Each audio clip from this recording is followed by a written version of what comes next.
Bonjour et bienvenue à l'émission La Parole Vivante. Cette émission, on comprend la Bible, on découvre qui est Dieu et quel est son plan extraordinaire qu'il a pour nous. Aujourd'hui, mon collaborateur, Martin Jalbert. Salut Martin. Salut Simon. Écoute Martin, toi, tu travailles à Parole de Vie Bethel, tu es directeur pas régional? Ben, avant, j'étais directeur de Parole de Vie à Sherbrooke, l'école biblique, les camps, mais depuis un an et demi maintenant, je dirige Parole de Vie Canada. On a un autre site en Ontario et donc je voyage entre les deux sites. J'enseigne un cours de survol de la Bible. C'est peut-être un de mes dadas préférés où je prends chaque livre de la Bible, on voit comment ils sont connectés ensemble et on enseigne ça à un groupe de jeunes qui ont terminé la plupart le secondaire. Il y en a après le cégep, des fois après l'université, pendant toute une année, puis on voyage avec eux autres à travers le Québec. Des fois même, on les amène outre-mer. On fait des activités comme les folies lunaires, les camps de neige, etc. Donc ça, c'est un petit peu qu'est-ce que je fais, que j'aime beaucoup faire également. Fait que les jeunes investissent un an de leur vie ou près d'un an de leur vie pour justement apprendre à connaître, mais aussi à vivre sans communauté. Comment, ce que j'apprends, c'est se poser aussi de refléter et de déverser sur les autres. Et Parole de Vie fait ça. Moi, mes deux filles ont fait, ben, je te l'apprends pas, là. Non. Mes deux filles l'ont fait, puis ils sont revenus complètement transformés. Puis aujourd'hui, ça fait quelques années déjà, ils sont tellement reconnaissantes de ce ministère-là. Bref. Mais ça donne une base à ta foi. On pense, je suis pas en train de croire une fable ou une belle histoire comme Cendrillon. Non, la Bible est vraie. Ouais. Quand tu la regardes et tu l'étudies, ça fait beaucoup de sens théologiquement, scientifiquement. La Bible est vraie. Et les jeunes, quand tu leur parles de ça, ils sont intéressés, ils pensent à l'éternité, ils pensent à leur vie. Souvent, ils disent, ben, tu sais, les jeunes, ils suivent leurs parents, ils sont tombés dedans, tout ça. Pas vrai. Écoute, les jeunes veulent savoir pour eux autres. En tout cas, mes deux filles, c'était ça. On veut savoir pour nous. On veut l'étudier pour nous autres. Là. Pour justement que ce ne soit pas le Dieu de papa et le Dieu de maman. On voulait avoir cette relation-là. Ouais. Merci énormément pour ce ministère-là. En fait, merci Seigneur, merci de t'investir, Martin. C'est un privilège. Là, on est, ça fait plusieurs semaines, ça fait quasiment un an qu'on est là-dedans, moi et toi, de parcourir les Écritures, l'Ancien et Nouveau Testament, tout pointe vers Jésus. Dieu a de la suite dans les idées. On regarde des histoires dans l'Ancien Testament, puis il y a du Jésus au pied carré partout. Oui, parce que Dieu, on l'a parlé dans une émission précédente, il vit dans un éternel présent. Ouais. Donc, il savait ce qui s'en venait. Donc, il met des images, puis c'est à nous de les découvrir. Elles sont belles, ces images-là, mais si on veut simplement mettre notre nez dans les Saintes Écritures, dans la parole de Dieu. Et aujourd'hui, on a un texte c'est spécial parce qu'on vit dans la souffrance. L'humanité, souvent, ben, pas tout le temps, mais si nous on ne souffre pas, bon, par compassion, on va souffrir avec quelqu'un d'autre qui souffre. Puis, qu'est-ce que Dieu fait? Qu'est-ce que Dieu fait quand on souffre? Qu'est-ce que Dieu fait quand on dit « Hey, ow! » Et aujourd'hui, on est justement là. On est dans Exode, au chapitre 1. Et juste pour se mettre un peu en contexte, entre Genèse et le début d'Exode, il y a 400 ans. Joseph, là, il est mort. Peux-tu nous expliquer un peu, ça ressemblait à quoi après 400 ans? Les 400 ans, puis là. Bien, l'histoire de Joseph, on se rappelle que Joseph et sa famille, la famille de Jacob, Israël, est allé en Égypte. Oui. Joseph les a libérés. C'est une belle image de Jésus en soi. Et aujourd'hui, on va en voir un autre parce qu'après les 400 ans, le nouveau pharaon, toute la famille de Joseph est devenue des esclaves. Mais ils sont devenus très nombreux parce que Dieu les a bénis.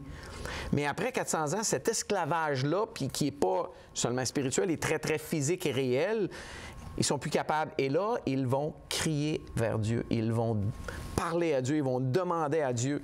Et je peux peut-être lire un texte dans Exode chapitre 2 au verset 23. En fait, les 3 derniers versets de Exode 2. Longtemps après, le roi d'Égypte mourut, les Israélites gémissaient. Gémir, OK? Ça va pas bien. Bien, on peut juste... Excuse-moi, je t'interromps là. Aucun problème.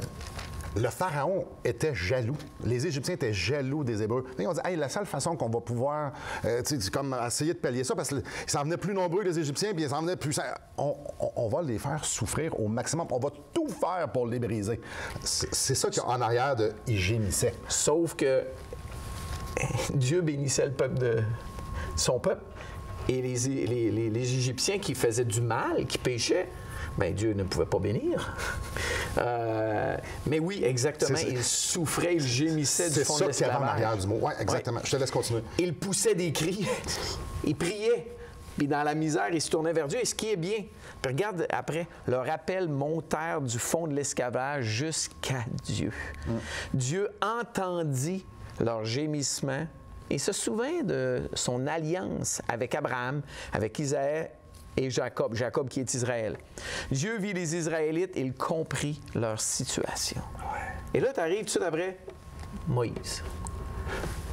Une situation qu'on ne peut pas vraiment... En tout cas, au Québec, puis en Occident, c'est dur de bien comprendre l'esclavage. Il y a 100 ans, 150 ans, il y a beaucoup de gens qui pouvaient le comprendre. Ailleurs dans le monde, mais nous, c'est dur de comprendre l'esclavage. Un esclavage qui... En fait, tu t'appartiens pas. Ouais. Juste l'idée que je ne m'appartiens pas, je suis la propriété de quelqu'un d'autre qui va tout faire pour me briser, ça devait être atroce. C'était atroce. Il y a des belles images avec ça aussi. Je te laisse aller, l'esclavage, dans le Nouveau Testament, ça va parler que Jésus nous a libérés de notre esclavage. Mm-hmm. Mais les esclavages, c'était pas qu'on était pognés en Égypte, là. C'était spirituellement, on commet des fautes, puis souvent, on commet des fautes qu'on ne veut pas commettre. Puis, on est pris. Les gens qui sont dans des dépendances, ils veulent pas, mais ils sont quoi? Esclaves. Écoute, j'en nomme un facile. Dis à quelqu'un qui vit quelque chose, inquiète-toi pas. C'est-tu bien la pire affaire? Inquiète-toi. Regarde, on n'a pas d'argent pour y arriver. Les taux d'intérêt ont augmenté. Je vais perdre ma maison. Inquiète-toi pas. Tout va bien aller. Inquiète-toi pas. Ton plus jeune est à l'hôpital puis on ne sait pas s'il va sauver. Inquiète-toi pas. Non. Je suis esclave de mon inquiétude. Je ne peux pas être inquiet. Et juste une personne qui est pris avec la cigarette. Arrête de fumer, c'est facile, donne-moi ton paquet. Mais cette personne-là se bat, son corps demande. Et là, c'est tout qu'un combat. Et il y a cet esclavage-là que nous, tu sais, on essaie de faire le bien, puis constamment, je vais avoir des mauvaises pensées, constamment, je vais dire des mauvaises paroles, même des fois à mon épouse. Je veux faire le bien, je le fais pas. Puis je veux pas faire le mal, puis je le fais. Romains 7 parle en masse de ça. Puis justement, Paul, à la fin, dit « Misérable que je suis, qui c'est qui va me délivrer de ce corps de mort? Je suis esclave. » C'est ça. Et là, on a le peuple de Dieu qui est en Égypte, qui crie vers Dieu, et Dieu ne reste pas insensible à cette prière-là. Il écoute et va pourvoir à un sauveur. Dans ma version à moi, c'est Dieu regardait les enfants d'Israël et il eut compassion. Ah, j'aime ça. Dieu n'est pas froid. Dieu, c'est pas comme « Ah, ils ont voulu se mettre dans le trouble, qui s'arrange? » Non, il regarde, mais je veux intervenir. Quel grand Dieu incroyable qu'on a. J'aimerais vous offrir le Nouveau Testament. Puis peut-être vous dites « Encore? Il me semble que tu fais ça à tous les semaines. » Savez-vous pourquoi?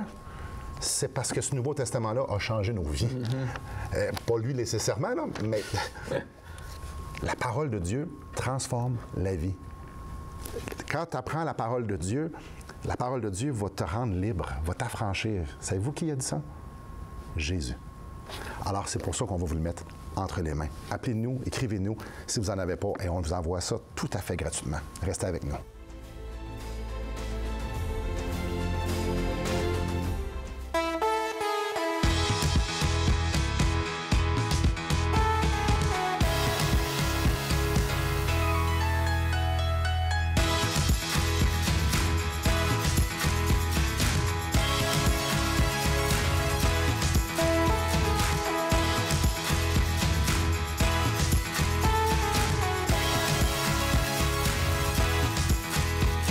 Pour en savoir plus, visitez radioespoir.ca.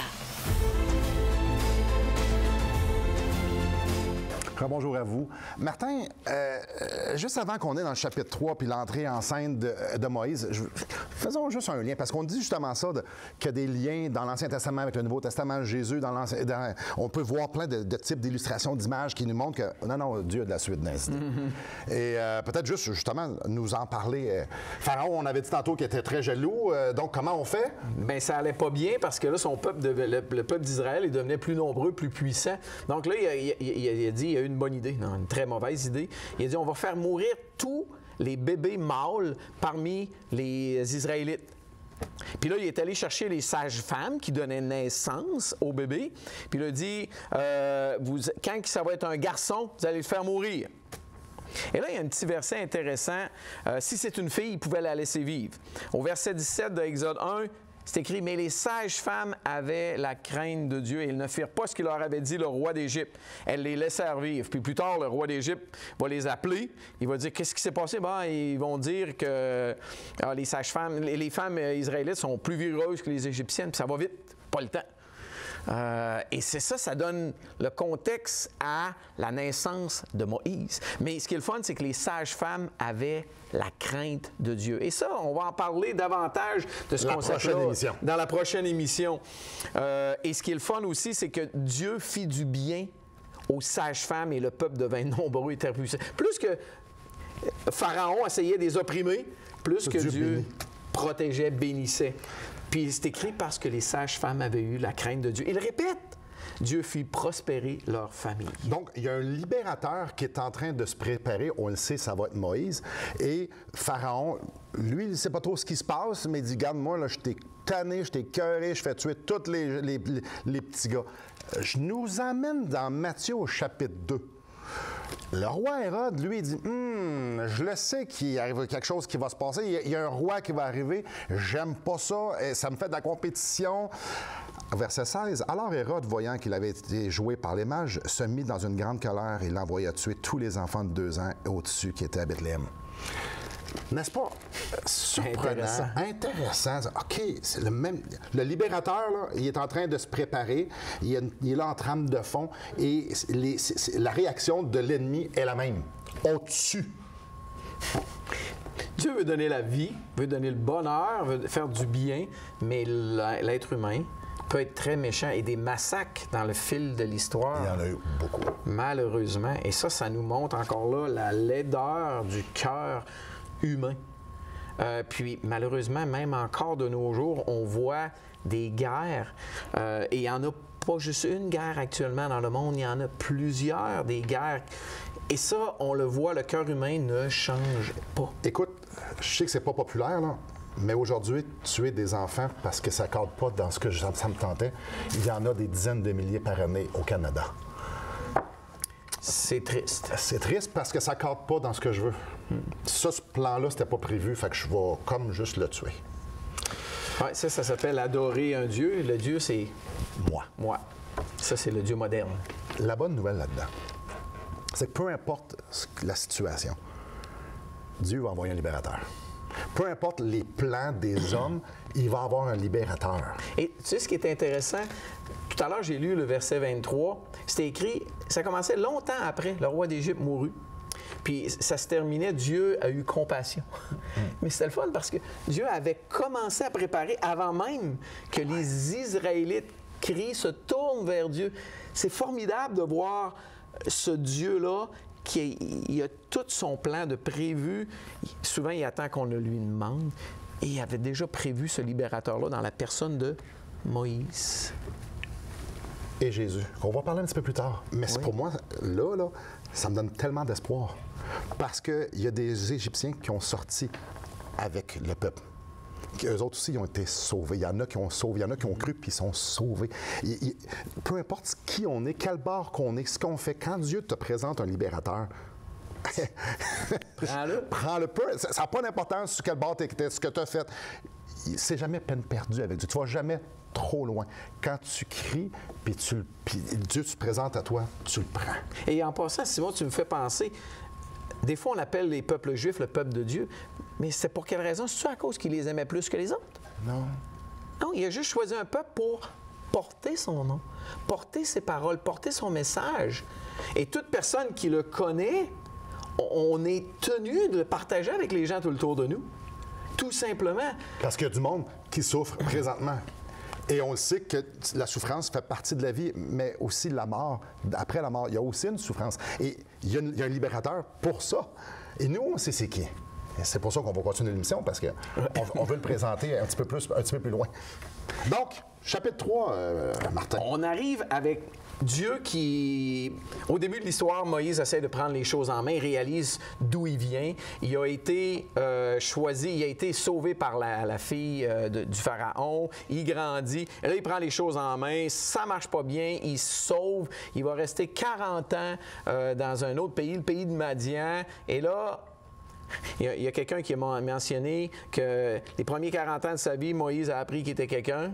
Il a pensé qu'il était quelqu'un. Les autres 40 ans, il a découvert qu'il n'était rien. Et lorsque il a découvert qu'il n'était rien, il va découvrir qu'est-ce que Dieu peut faire avec quelqu'un qui pense qu'il n'est rien. Et Dieu va aller chercher le petit berger, puis en passant, c'est drôle parce que Moïse était devenu berger, puis les Égyptiens avaient en horreur les bergers. Oh oui, lui, c'est un nobody. C'est devenu un nobody. Dieu l'a humilié, l'a mis à sa place, et là, Dieu va le chercher. En fait, j'aime à dire que Dieu a tellement fait une bonne job avec Moïse pour lui montrer qui il était vraiment, que là, Moïse, il ne veut plus. Pourtant, il avait essayé d'y aller, libérer son peuple, mais là, il ne veut pas du tout y aller. Et Dieu doit un petit peu se chicaner avec Moïse. Ouais, lui rappeler qui est Dieu et qui est Moïse. Qui il est, vraiment. C'est-à-dire, Moïse, j'ai pas envie de t'utiliser tant que ça. Ce n'est pas tes forces que je vais utiliser. Je vais te mettre, je vais remplir ta bouche. Je vais être avec toi. Je vais te donner tout ce qui est nécessaire pour que tu fasses ma volonté. Parce que c'est le genre de Dieu qu'on a. Si tu te demandes de faire quelque chose, fais-le. Il fait-le parce que c'est lui qui va le produire en dedans de toi. Donc, restez avec nous après la pause. On continue de regarder ce sujet-là. Dieu libère les captifs, libère ceux qui sont dans la servitude, ceux qui sont esclaves, ceux qui n'ont aucune solution. Dieu les libère. On va le voir avec Moïse et on va le voir aussi avec Jésus pour nous. Restez avec nous. Depuis maintenant 15 ans, nous avons l'immense privilège d'annoncer la bonne nouvelle de Jésus-Christ. Par la grâce de Dieu, nous avons fait plus de 500 émissions, distribué gratuitement des milliers de livres et que dire des centaines de personnes qui ont répondu par la foi à l'appel de Jésus. Aujourd'hui, nous aimerions inviter ceux qui ont reçu cette bonne nouvelle à faire équipe avec nous. Aimeriez-vous avoir un impact dans la francophonie pour l'Évangile? Joignez notre équipe en participant financièrement à la production de l'émission et en nous permettant de continuer à offrir de la littérature gratuitement à ceux qui sont ouverts à l'Évangile. Contactez-nous. Il nous fera plaisir de vous partager comment vos prières et vos dons peuvent faire la différence.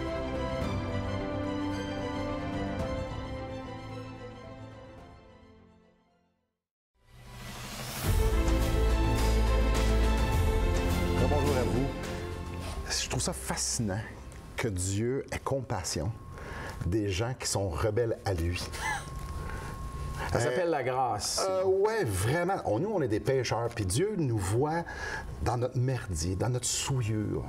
Puis il dit, je veux intervenir. Et ici, le peuple est en esclavage depuis 400 ans, il souffre terriblement, et Dieu leur envoie Moïse. Puis on le sait, on connaît l'histoire. Moïse va être leur dirigeant, celui qui va les guider à marcher dans les voies de Dieu, parce que Moïse suivait Dieu. Et Moïse a été celui que Dieu a utilisé pour délivrer les captifs. Maintenant, faisons un lien avec Jésus.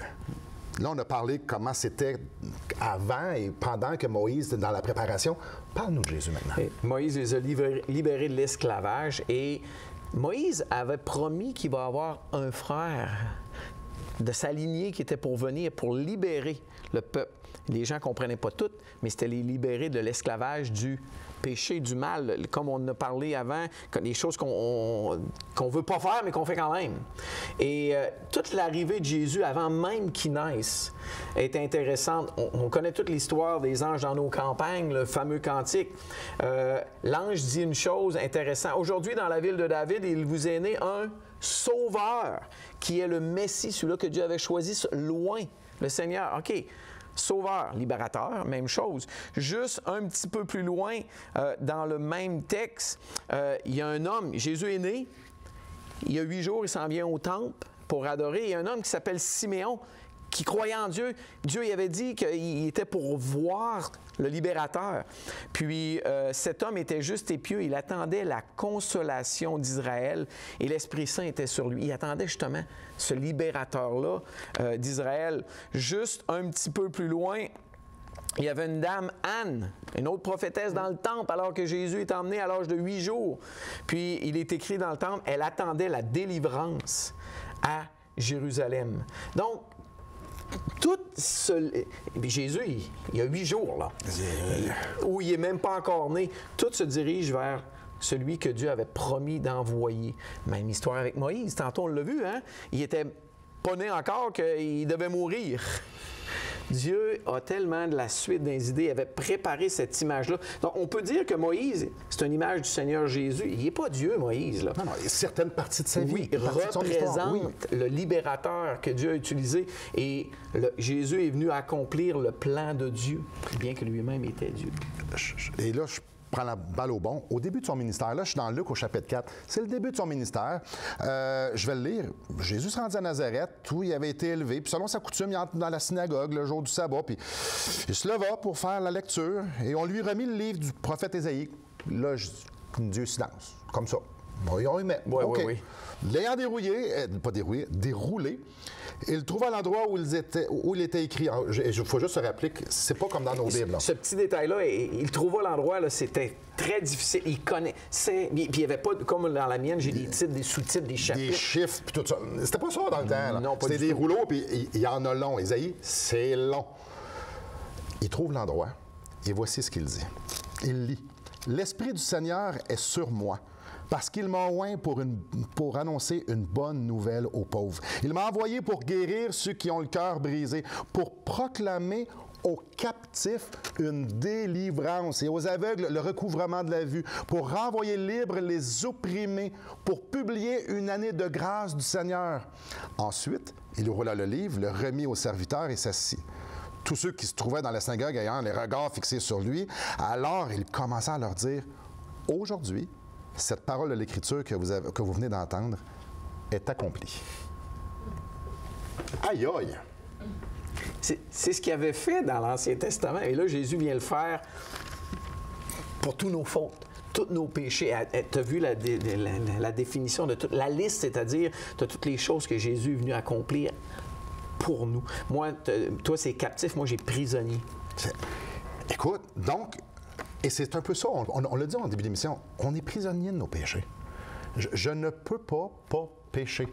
Peut-être qu'à mes propres yeux, je suis une bonne personne, mais quand je prends la loi de Christ, la loi de Dieu, quand je regarde les Écritures, puis je regarde la perfection de Jésus. Quand tu te compares à la perfection, c'est là que tu réalises qui tu es. Ma propre conscience m'accuse sur mes propres standards. Alors quand je me mets devant le Seigneur, je me mets devant ses lois, on oublie ça. Je suis captif, je ne suis pas parfait et je ne suis pas capable d'être parfait et jamais je vais pouvoir être capable de produire parfait. Alors je suis sans espérance si je regarde à ce qui je suis. Et Jésus fait quoi?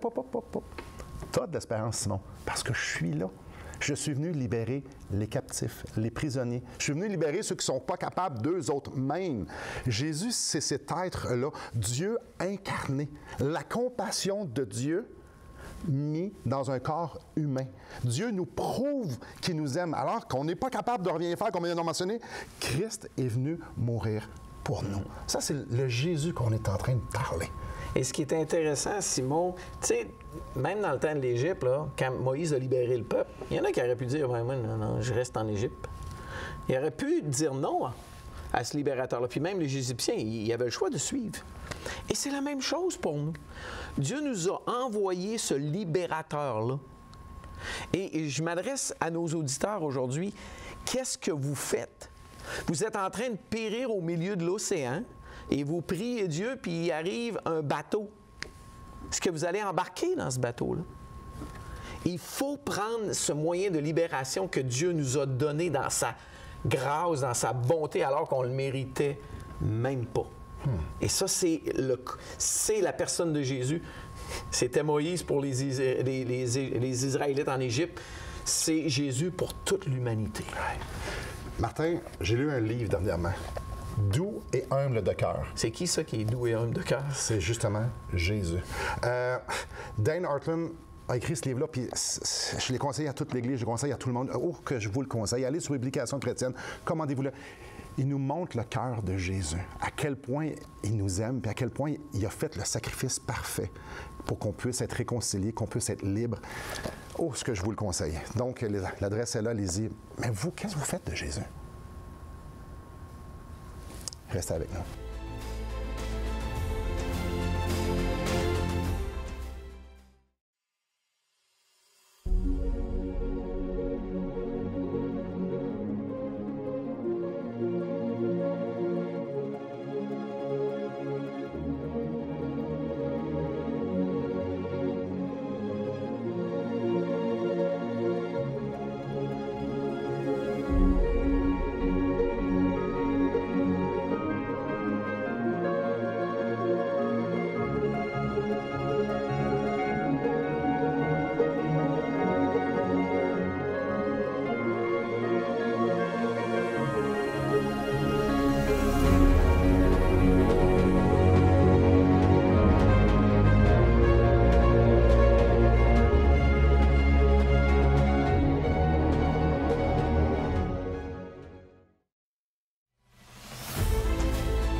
bonjour à vous.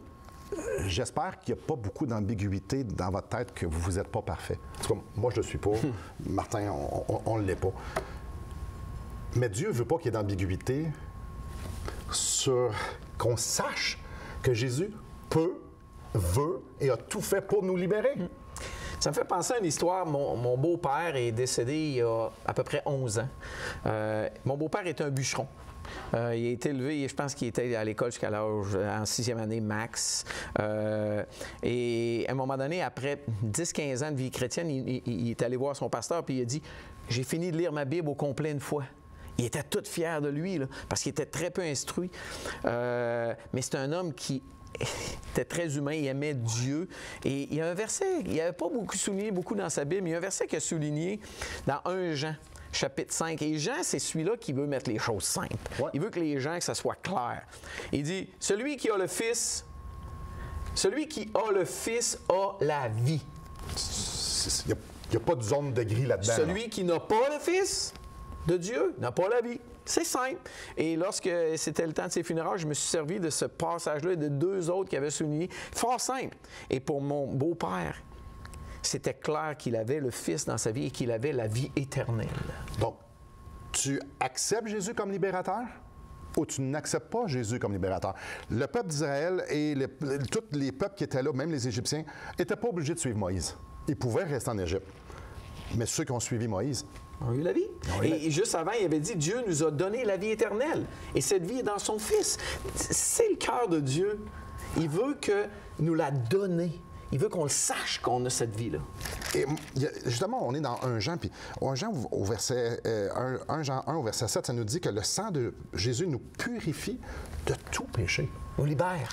C'est possible que tous nos péchés soient purifiés, qu'on devienne juste aux yeux de Dieu. Et c'est ça que Jésus est venu faire. Il a pris notre condamnation sur lui, puis il veut nous donner sa justice. Mais celui qui dit « Oui, je le veux », Dieu ne veut pas qu'il y ait d'ambiguïté. Laissez-moi vous lire un passage. C'est dans 1 Jean 5, 13. « Je vous ai écrit ces choses afin que vous sachiez que vous avez la vie éternelle, vous qui croyez au nom du Fils de Dieu. » Alors, mes chers amis, est-ce que vous avez la vie éternelle? Est-ce que vous êtes convaincus que ce que Jésus a fait est totalement suffisant pour pouvoir vous laver de vos péchés?